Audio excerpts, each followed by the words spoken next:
Welcome everyone. So today I am decorating a couple of boxes that I've made using Christiane's tutorial from Christiane's Crafty Adventures here on YouTube, and I've got some lovely pom-pom trim. This is the really mini, I've not actually seen one smaller than this, mini pom-pom trim. I've got some lovely, I believe that these are the Frank Garcia flowers, and I'm just sticking those on.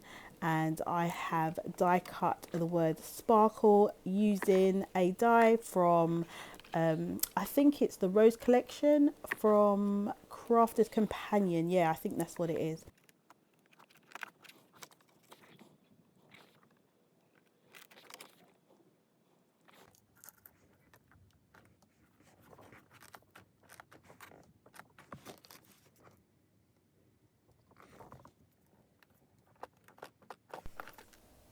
So I do actually use some normal white glue to stick down the word sparkle, and that's the finished box. So going on to box number 2, I have already, what's the word? I've already covered this with some lovely shiny paper. I think this is from another Frank Garcia pad called Santa Baby. I've got a few sheets left.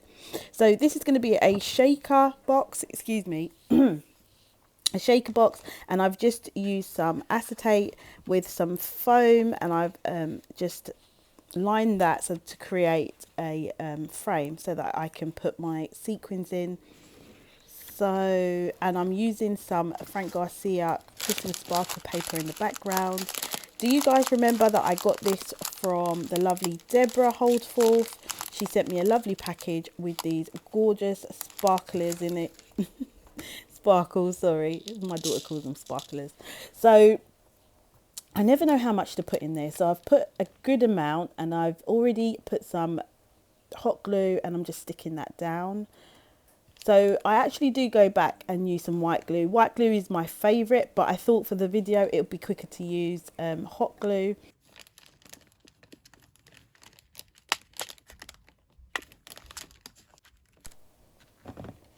So here's the finished product. There's a shaker window. Oh, it's so cute. So guys, this is when I made a little mistake, but don't worry, the box turns out good in the end. I actually started constructing the box, but I should have put the shaker window in first, but it's okay, it turns out good in the end. You're gonna see.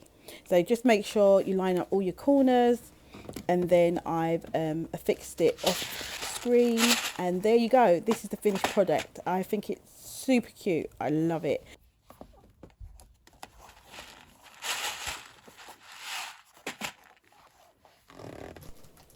So I do actually add a thumb hole so we can open the box easily. This is I think it's a 1-inch circle punch, and I've just punched that there afterwards. You can do it before so you get a lovely white border like the rest of the box, but I don't mind. I sometimes do it afterwards. And that's the completed box. I really think that's so cute.